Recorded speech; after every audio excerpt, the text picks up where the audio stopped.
Hi dear friends, very good morning.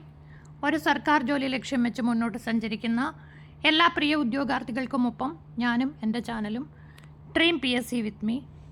നമ്മളിപ്പോൾ ചർച്ച ചെയ്തുകൊണ്ടിരിക്കുന്നത് 10ാം തരം മെയിൻസ് പരീക്ഷയ്ക്കും അതുപോലെ തന്നെ വരാൻ പോകുന്ന LD ക്ലർക്ക് LGS പരീക്ഷയ്ക്കും തയ്യാറെടുക്കത്തക്ക രീതിയിൽ പൊതുവിജ്ഞാന മേഖലയെ പല പോർഷൻസായിട്ട് ഡിവൈഡ് ചെയ്ത് ഓരോ കൊച്ചു പോർഷൻസ് ഒരാഴ്ച കൊണ്ട് ഡീറ്റെയിൽ ആയിട്ട് പഠിക്കുക. ഇതിൽ നമ്മൾ ഇന്ത്യൻ ഭരണഘടന കഴിഞ്ഞു, പൊതുജനാരോഗ്യം കഴിഞ്ഞു, അതുപോലെ ദുരന്ത നിവാരണം കഴിഞ്ഞു, ഇപ്പോൾ റീസെൻ്റ്ലി ഇന്ത്യയുടെ സാമ്പത്തിക ഭൂമിശാസ്ത്രം കഴിഞ്ഞു. അങ്ങനെ 4 ആഴ്ച കംപ്ലീറ്റ് ആയി. 1000 ദിവസത്തെ സ്റ്റഡി പ്ലാനാണ്. നമ്മൾ ഇന്നിപ്പോൾ ചർച്ച ചെയ്യാൻ പോകുന്നത് വളരെ വിശാലമായ ടോപ്പിക്കാണ്: കല, സംസ്കാരം, സാഹിത്യം, കായികം. LGS ലെവലിലുള്ള പരീക്ഷയ്ക്ക് 5 മാർക്ക്, LDC ലെവലിലുള്ള പരീക്ഷയ്ക്ക് അല്ലെ 10th മെയിൻസ് പരീക്ഷയ്ക്ക് 3 മാർക്ക് കിട്ടുന്ന ഒരു മേഖല. ഈ മേഖലയെ വളരെ നന്നായിട്ട് വിശകലനം ചെയ്യുന്ന ഒരു ക്ലാസ്.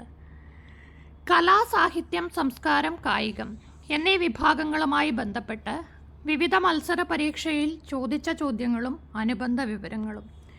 ഇതിനൊരു പ്രത്യേകതയുണ്ട്.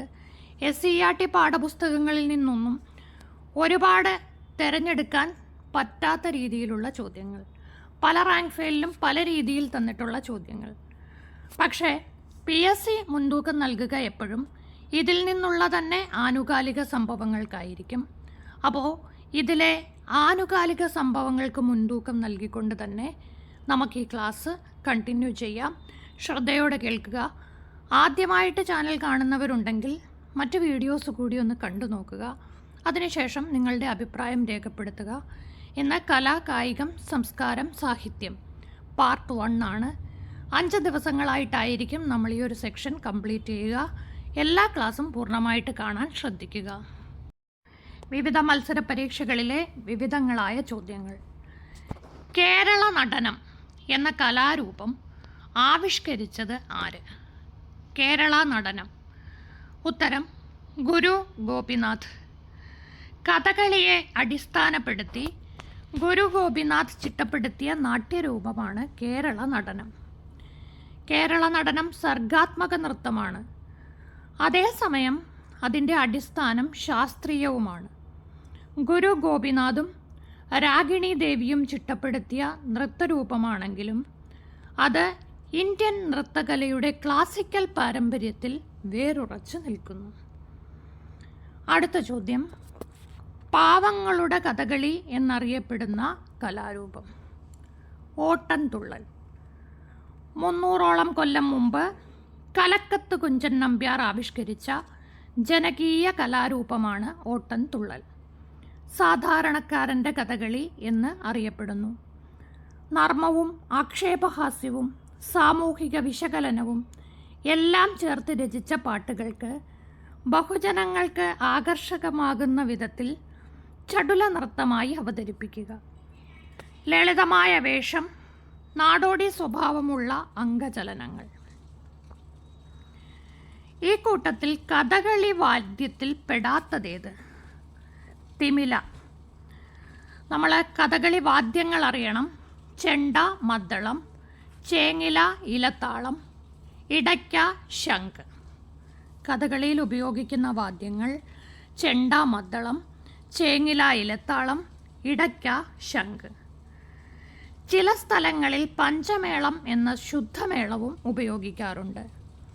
പഞ്ചവാദ്യത്തിൽ താളം ക്രമീകരിക്കുന്ന പ്രധാന വാദ്യം തിമിലയാണ്. പുരാതന കലാരൂപങ്ങളായ കൂടിയാട്ടം, സംസ്കൃത നൃത്തനാടകം, ക്ലാസിക്കൽ സംസ്കൃത നൃത്തനാടകമാണ് കൂടിയാട്ടം, കൃഷ്ണനാട്ടം എന്നിവയിലാണ് കഥകളിയുടെ വേരുകൾ.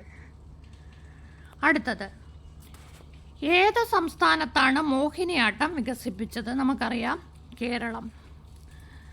ഇവിടെ പ്രസക്തമായ ഒരു ചോദ്യമുണ്ട്. ചേരുംപടി ചേർക്കാൻ ചോദിക്കാം. ശരിയായ ജോഡി തെറ്റായ ജോഡിക്ക് ചോദിക്കാം. നൃത്തരൂപങ്ങളും അവ പിറവിയെടുത്ത സംസ്ഥാനവും. മോഹിനിയാട്ടം കേരളം, ഭരതനാട്യം തമിഴ്നാട്, യക്ഷഗാനം കർണാടക, കുച്ചിപ്പുടി ആന്ധ്രാപ്രദേശ്. തന്നിരിക്കുന്നവയിൽ വയലാർ രാമവർമ്മയുടെ പ്രശസ്തമായ വരികൾ തിരഞ്ഞെടുക്കുക. വയലാർ രാമവർമ്മയുടെ പ്രശസ്തമായ വരികൾ തിരഞ്ഞെടുക്കുക. ഉത്തരം: മാനിക്കയില്ല ഞാൻ മാനവമൂല്യങ്ങൾ മാനിച്ചിടാത്തൊരു നീതിശാസ്ത്രത്തെയും. വയലാർ രാമവർമ്മയുടെ വരികളാണ്. ഈ പറഞ്ഞിരിക്കുന്ന ഓരോ വരികളെക്കുറിച്ചും എക്സ്പ്ലനേഷൻ പറഞ്ഞിട്ടുണ്ട്. ആരുടെ കാലിൽ തറയ്ക്കുന്ന മുള്ളുമൻ ആത്മാവിനെ കുത്തി നോവിക്കും. ബാലാമണി അമ്മയുടെ വരികൾ. കാരസ്കരത്തിൻ കുരു പാലിലിട്ടാൽ കാലാന്തരെ കയ്പ് ശമിപ്പത്തുണ്ടോ. കുഞ്ചൻ നമ്പ്യാരുടെ വരികൾ.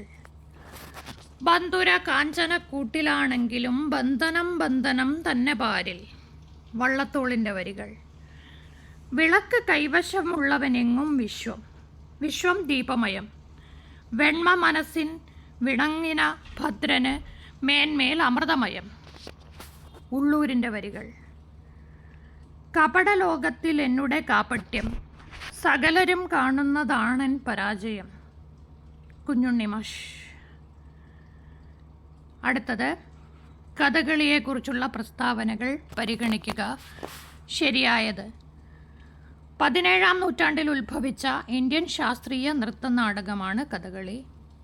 രാമനാട്ടത്തിൽ നിന്നാണ് കഥകളിയുടെ ഉത്ഭവം. വീര കേരളവർമ്മയുടെ രക്ഷാകർത്തൃത്വത്തിലാണ് അത് സൃഷ്ടിക്കപ്പെട്ടത്. കൊട്ടാരക്കര തമ്പുരാനാണ് കഥകളി വികസിപ്പിച്ചെടുത്തത്. പുരാതന ആയോധന കലകളും കായിക പാരമ്പര്യവും കഥകളിയിലെ ചലനങ്ങളെ നന്നായി സ്വാധീനിച്ചിട്ടുണ്ട്. കഥകളി പരമ്പരാഗതമായി പുരുഷ മേധാവിത്വമുള്ള നൃത്തമായിരുന്നു. പിന്നീട് ഈ നൃത്തരൂപത്തിൽ സ്ത്രീകൾക്ക് നല്ല സ്ഥാനം ലഭിച്ചു. കഥകളിയുടെ വികാസത്തിന് കേരള കലാമണ്ഡലം വലിയ സംഭാവനകൾ നൽകിയിട്ടുണ്ട്. ജാപ്പനീസ് നൃത്തരൂപങ്ങളായ നോഹ്, കബൂക്കി ഇവയ്ക്ക് കഥകളിയുമായി സമാനതകൾ ഉണ്ട്. അടുത്ത ചോദ്യം: 2015 ദേശീയ ഗെയിംസ് നടന്നത് എവിടെ? ഉത്തരം: കേരളം. 1924 ലാഹോറിലാണ് ആദ്യ ദേശീയ ഗെയിംസ് നടന്നത്. തുടർന്ന് 2 വർഷം കൂടുമ്പോൾ നടന്നു വന്ന ദേശീയ ഗെയിംസ് ഇന്ത്യൻ ഒളിമ്പിക് ഗെയിംസ് എന്നറിയപ്പെട്ടു. ഇന്ത്യ സ്വതന്ത്രമായ ശേഷം ആദ്യം നടന്ന ഇന്ത്യൻ ഒളിമ്പിക് ഗെയിംസ് 1948 വേദി ലക്നൗ ആയിരുന്നു.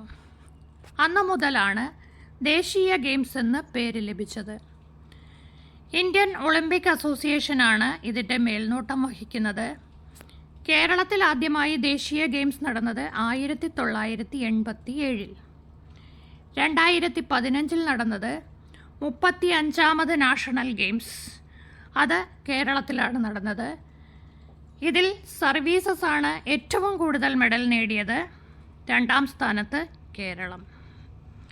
അടുത്ത ചോദ്യം: മുടിയാട്ടം സംബന്ധിച്ച തെറ്റായ പ്രസ്താവന തിരഞ്ഞെടുക്കുക. മുടിയാട്ടം ഒരു ഗോത്രവർഗ നൃത്തമാണ്. വടക്കൻ കേരളത്തിൽ നീലിയാട്ടം എന്നറിയപ്പെടുന്നു.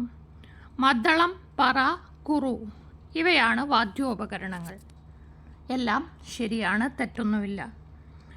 മുടിയാട്ടം എന്ന കലാരൂപം സ്ത്രീകളാണ് അവതരിപ്പിക്കുന്നത്. മദ്ദളം, പറ, കരു, മരം, കൊക്കരോ, ചെണ്ട, തപ്പ്, ഉടുക്ക്, കടുംതുടി, കൈമണി ഇവയെല്ലാം മുടിയാട്ടത്തിനുപയോഗിക്കുന്ന വാദ്യങ്ങളാണ്. താളമേളത്തോടു കൂടിയ നൃത്ത അഭിനയമാണ് മുടിയാട്ടം. പാട്ട് പാടിക്കൊണ്ട് വാദ്യങ്ങൾ മുഴക്കുമ്പോൾ സ്ത്രീകൾ കഴുത്തിൻ്റെ മുകൾ ഭാഗം വട്ടത്തിൽ ചലിപ്പിച്ചും തലമുടി ചുഴറ്റിയും നൃത്തം ചെയ്യുന്നു. അതുകൊണ്ടാണ് അതിനെ മുടി ആട്ടം എന്നറിയപ്പെടുന്നത്. പരീക്ഷയ്ക്ക് ചോദിച്ച ചോദ്യമാണ് അടുത്തത്. ഗദ്ദിക. ഗദ്ദികയെക്കുറിച്ചുള്ള ഏത് പ്രസ്താവനയാണ് ശരി? ഗദ്ദിക ഒരു തരം നൃത്തമാണ്. ഇതിന് 2 വ്യതിയാനങ്ങളുണ്ട്: നാട്ടുഗദ്ദികയെന്നും പൂജാഗദ്ദികയെന്നും. ഇതിൻ്റെ രൂപം നൃത്തനാടകം പോലെയാണ്. അതിനൊപ്പം വാദ്യോപകരണങ്ങളും ഡ്രമ്മും വായിക്കുന്ന സംഗീതജ്ഞരുണ്ടാകും. മലയാള മാസമായ മിഥുനത്തിലാണ് ഗദ്ദിക നടത്തുന്നത്. ഒരു ഗോത്രവർഗ കലാരൂപമാണ് ഗദ്ദിക.